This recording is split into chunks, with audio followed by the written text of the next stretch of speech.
Bonjour et bienvenue. Dans cette vidéo, nous allons résoudre un exercice de fonctions niveau première année et deuxième année bac. Nous verrons comment déterminer le domaine définition. Attention au piège au domaine. Puis on calculera la limite de f de x lorsque x tend vers plus l'infini. En suivant une méthode simple et claire, conforme au programme. Commençons donc sans tarder. Voyons l'énoncé. On considère la fonction numérique définie par f de x égale à x plus 1 plus racine de 2x moins 5 sur x plus 3. Premièrement, déterminer le domaine de définition. Deuxièmement, calculer la limite de f de x lorsque x tend vers plus l'infini. Donc, pour la première question, il faut retenir que l'étude du domaine de définition, elle dépend toujours des conditions d'existence de la racine et du dénominateur. Donc, f de x égale à x plus 1 plus racine de 2x moins 1 sur x plus 3. On calculera le domaine de définition. Alors, d de f égale à x appartenant à R, tel que la partie qui est à l'intérieur de la racine, c'est 2x moins 5. Il faut qu'elle soit supérieure ou égale à 0. Donc, 2x moins 5 supérieur ou égal 0 et la partie du dénominateur doit être différente à 0. Donc c'est x plus 3 différent de 0. Donc 2x est supérieur ou égal à 5 et x différent de moins 3, ce qui fait que x est supérieur ou égal à 5 sur 2, 5 demi, et x différent de moins 3. Alors, dans la règle graduée, on va mettre le moins 3, puis le 5 sur 2. Qu'est-ce qu'on remarque? Pour x supérieur ou égal à 5 sur 2, nous avons le domaine, c'est 5 demi plus l'infini. Mais pour le moins 3, on remarque qu'elle est déjà exclue de notre domaine. Ça veut dire qu'il n'y a pas de problème pour le moins 3. C'est pour cela que le domaine de définition, c'est 5 demi plus l'infini. Et bien sûr, l'intervalle, elle est fermée parce que nous avons ou égal. Pour le calcul de la deuxième question, calcul de la limite de f de x en plus l'infini. Donc, ici, il faut savoir que le calcul des limites à l'infini repose sur l'étude du comportement des termes dominants. Donc, limite de f de x lorsque x tend vers plus l'infini égale à la limite de x plus 1 plus la racine de 2x moins 1, moins 5 plutôt, sur x plus 3, lorsque x tend vers plus l'infini. Donc, c'est x plus 1 plus la racine carrée. Ici, on va factoriser par x.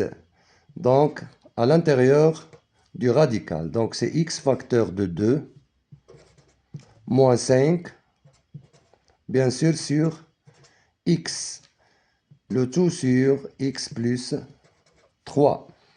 Donc, égal à x plus 1 plus. Ici, on va partager la partie de la racine. Donc, ça devient racine de x fois la racine de 2 moins 5 sur x.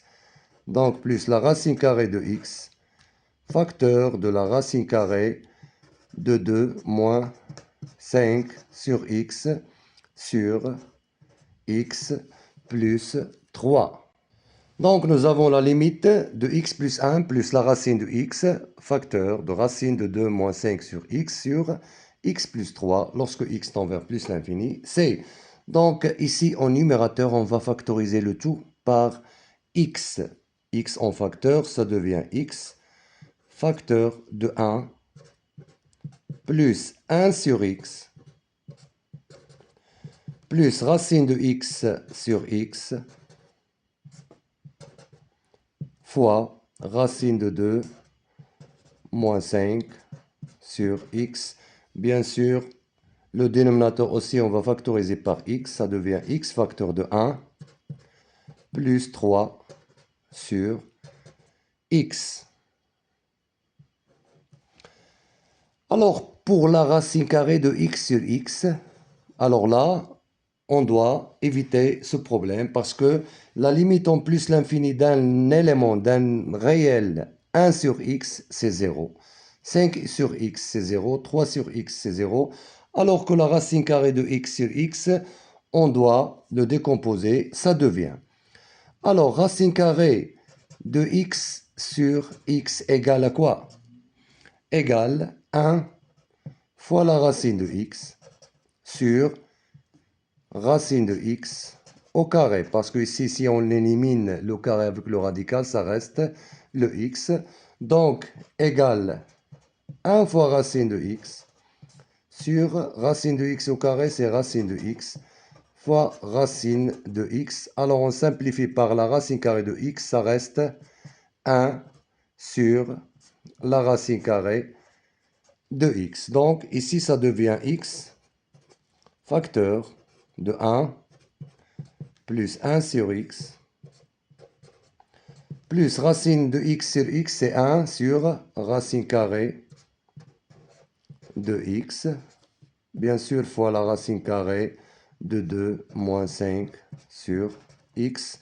Le tout sur x facteur de 1 plus 3 sur x.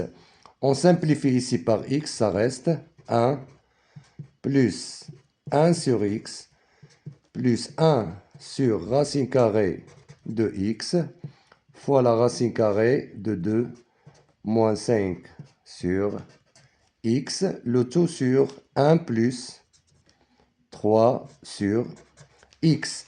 Alors, la limite en plus l'infini de f de x, ici nous avons 0, 0. Le 0, on le multiplie par le tout, ça reste 0. Et 3 sur x, c'est 0, donc c'est 1. La limite de f de x en plus l'infini, c'est 1 plus 0 plus 0 fois, bien sûr, ça reste le 0 ici.